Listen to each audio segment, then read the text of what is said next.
you're looking to dive into topics on how to live a happier, healthier, more fit, and long lifespan, then you've come to the right podcast.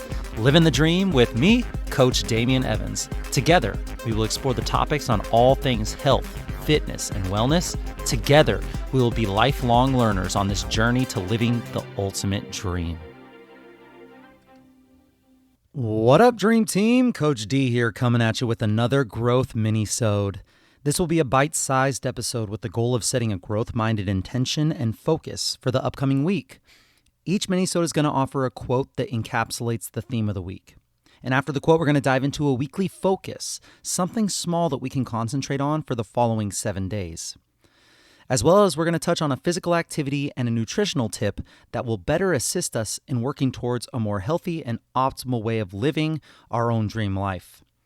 And each MINIsode is going to end with the recommendation for the week. The recommendation could be anything from a podcast, a book, an article, a paper, anything that I think is going to help better educate ourselves toward the overall focus of the week. And if this is your first time listening to a MINIsode, the goal is to listen on Friday, Saturday, or Sunday to be ready to start the challenges of the week on Monday. So listen to just one MINIsode every week. And as that week finishes, move on to the next week's MINIsode. I mean, you could start all the way over at MINIsode number 1, or you can join up with the team right now.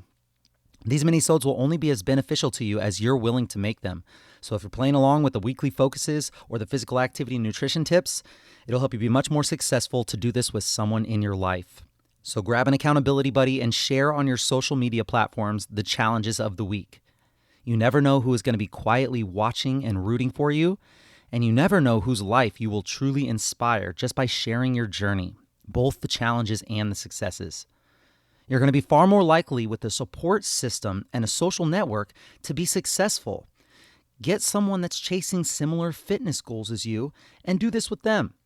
And as you work on making your life healthier and you motivate your network through your positive actions and your lifestyle choices, the ripple effect, it's unimaginable with who will be touched by you motivating and posting and including others in your journey. So let's dive into this week's Growth MINIsode. This week's quote comes from the one, the only, the legendary Steve Jobs. And Steve Jobs said, "Your time is limited, so don't waste it living someone else's life." Your time is limited, so don't waste it living someone else's life. I sometimes step back and I subjectively look at what the societal norms are for what our timeline is supposed to look like. We're supposed to go to grade school and learn how to be an adult. Then we're supposed to graduate from high school and pick a college to go to. And this is all at a time in our lives when we are still in full-fledged developmental mode. We are still learning who we are. We're still making our own mistakes. And I know some of the young ones that are listening to this right now, they're not going to want to hear this, but at 17 years, 18 years, 19 years old, we are still babies. I mean, sure, in some cultures, you become a man by doing this crazy rites of passage ceremony at the age of like 10, or you cruise through your puberty and your body parts become that of an adult. Sure, I guess you could be sort of considered an adult then, but at least for me, at age 18, maybe it's because I was still, and I kind of am, still very immature for my age, but I had no idea who I was as a person and who I would become as a person. If I looked at myself 10 years in advance when I was 18, I wouldn't have guessed who I was at 28. And I'm sure the same thing's going to be the same thing for me at 38. I had a tiny clue at what my values were, but they had never really been put to the test, at least not all of them. I hadn't gotten that wisdom or that experience that I felt like an adult should have by the time that they're making this huge decision of what they want to do for the rest of their lives. Yet, here I was, being confronted with that decision after high school. And after you pick a college, you pick a major, and then you put yourself into thousands, if not hundreds of thousands of dollars in debt to earn this piece of paper and the knowledge that says you now have the value to go to this workspace. And then you work your tail off for decades to come in order to crawl out of this financial hole that was dug. And oftentimes it's sadly not the job that we envisioned us having. And as you enter your 30s or 40s, you start thinking, well, how the heck did I end up here? Well, it's because you were told to follow this societal structure, this timeline, this agreed upon timeline that that if you follow, you're going to find success and dare I say, happiness. Well, with the very little knowledge and experience that I have, and when I sit down and I really think about how I feel about how much this timeline, how much sense it makes, I'm going to call shenanigans. I'm calling shenanigans. I do not vibe with that reality at all. And some of us are past that point, right? So what are we going to do? I was always made to feel like the weird one because straight out of high school, I actually worked for a year to save up money. I knew that I wasn't going to be able to afford college, so I didn't go to school right away. And then I paid my own way through a community college with the money that I had earned and the grants that I was eligible for when it came to my academics and my athletics. I also entered the military at a super young age, and I took a break from college while I trained. I came back, and I was the oldest person in almost every one of my college courses.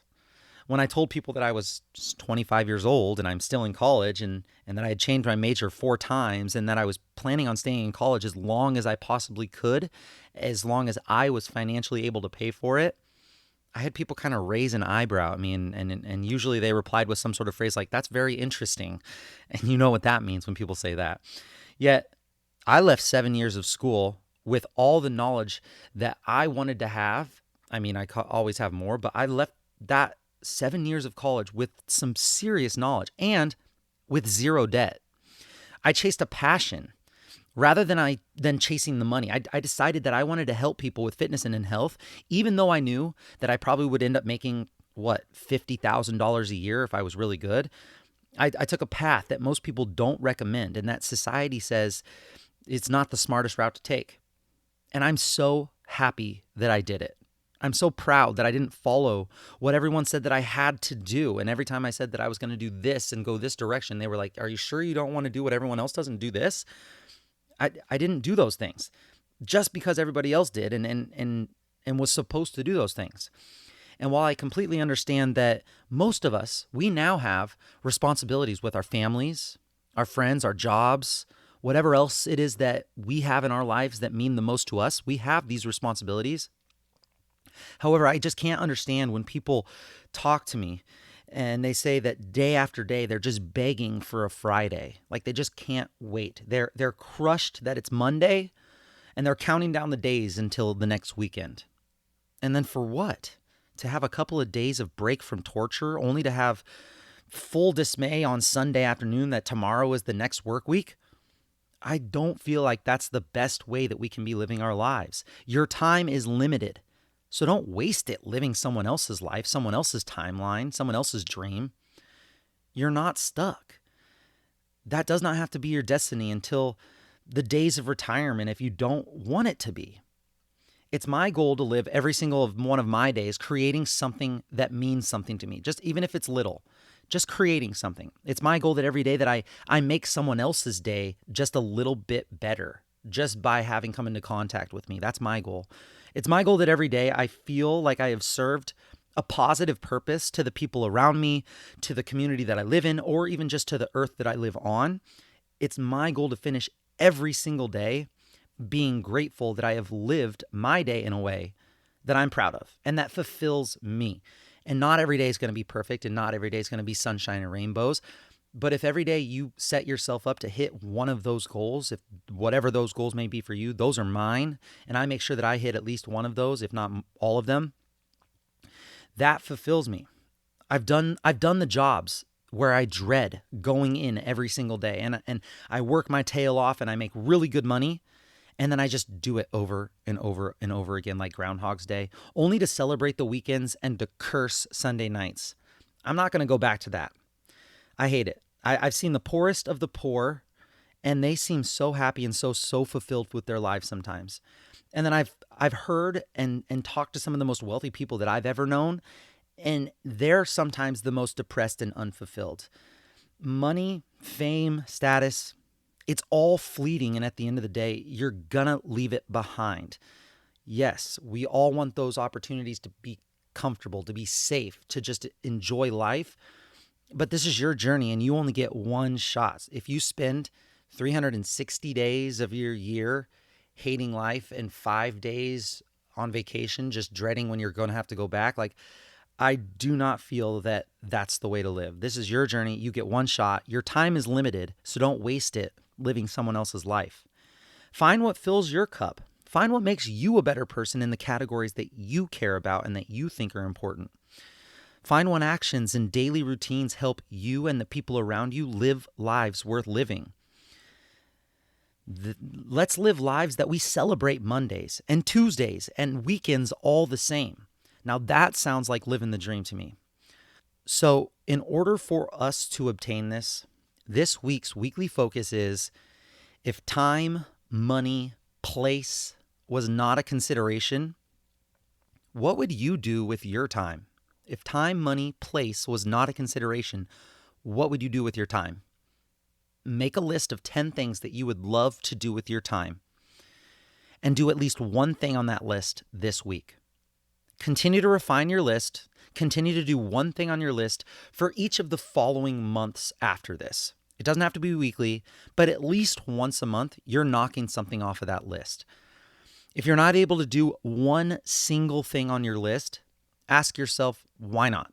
What's stopping you? Is it not enough time? Is it not enough money?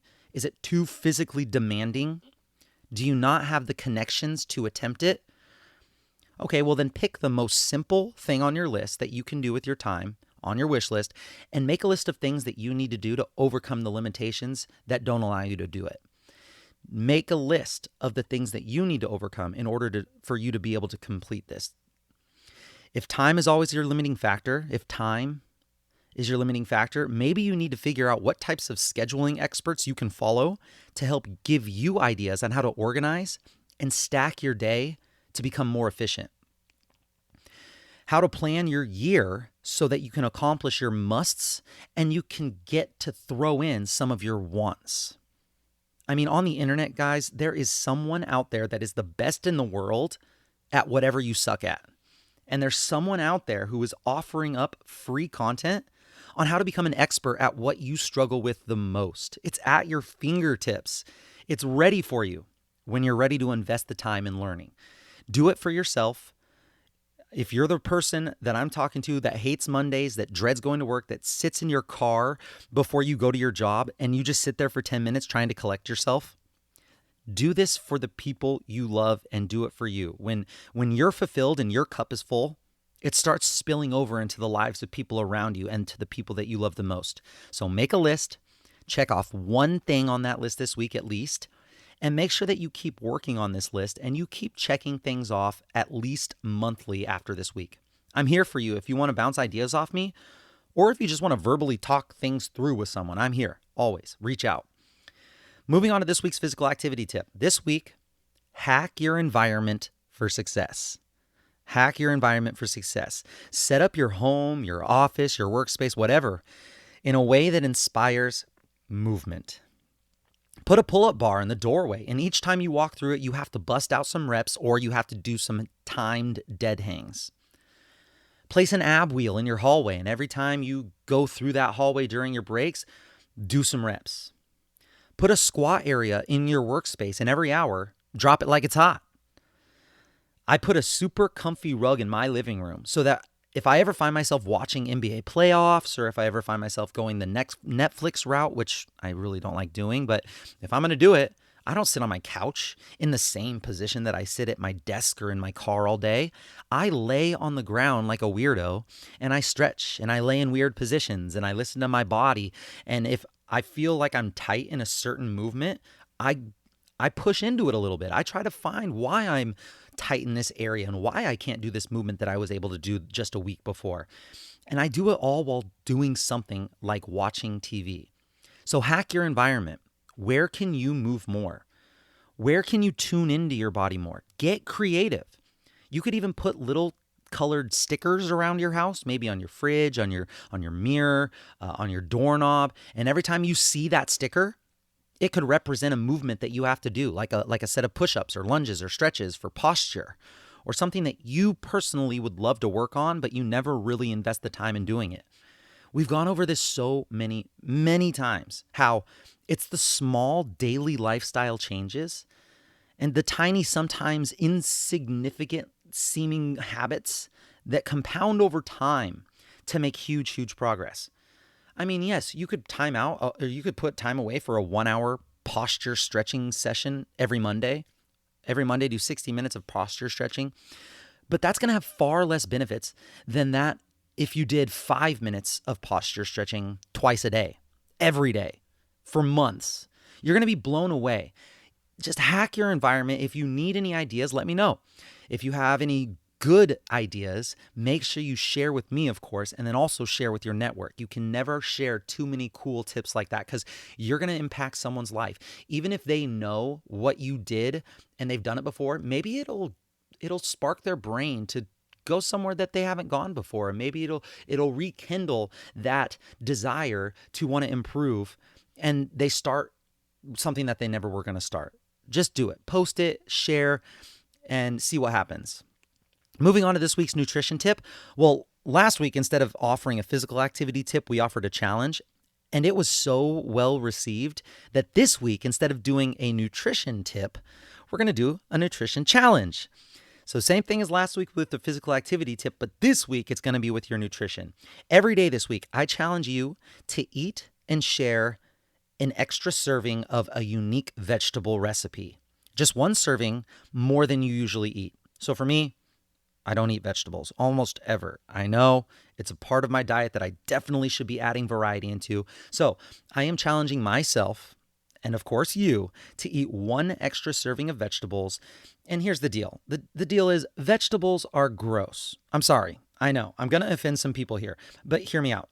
Raw vegetables, they're just disgusting. At least to me, they're disgusting. However, there are special ways to cook and season and prepare vegetables that can make them taste out of this world, that can make your experience of getting your vegetables in much, much more enjoyable. So it's my goal that we share with each other how to do that. And I'm not going to lie, I'm doing this more for me than anything because I need your help.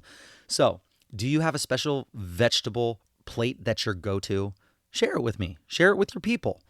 Most of us could really benefit from increasing our diet diversity, and for me, it's 100% vegetables that I struggle with the most. So join me in this challenge. Help me, help the people that you are around, and maybe receive some great ideas in return. If you can prove that you did one extra serving of vegetables all 7 days, I'll give you a big shout out in the next time that I record a MINIsode. And I'll definitely share some of my favorite recipes if you got any good ones. And lastly, this week's recommendation is to listen to a podcast episode from The Model Health Show with Sean Stevenson. It's called Meal Prep Commandments and How to Increase Your Kitchen IQ. This is with Kevin Curry, and Kevin Curry is spelled Curry. Meal Prep Commandments and How to Increase Your Kitchen IQ. It was released on December 4th, 2018, episode 323. I'm going to share the link to this episode in the show notes of this MINIsode. And that's it, my friends, for this week's Growth MINIsode. Each week, we're going to focus on something new and dial in a different aspect of physical activity and nutrition. Share with your friends and your family each time that you post on your social media stories when you check off something on your wish list. Post a video of you hacking your environment for more movement, and definitely post on your stories the vegetable challenge of this week. Make sure you tag me and share your journey. And let me know if you have any suggestions or tips that would help this Live in the Dream team that I can discuss on future episodes. I will be right here with you, working on making us stronger, happier, and healthier humans.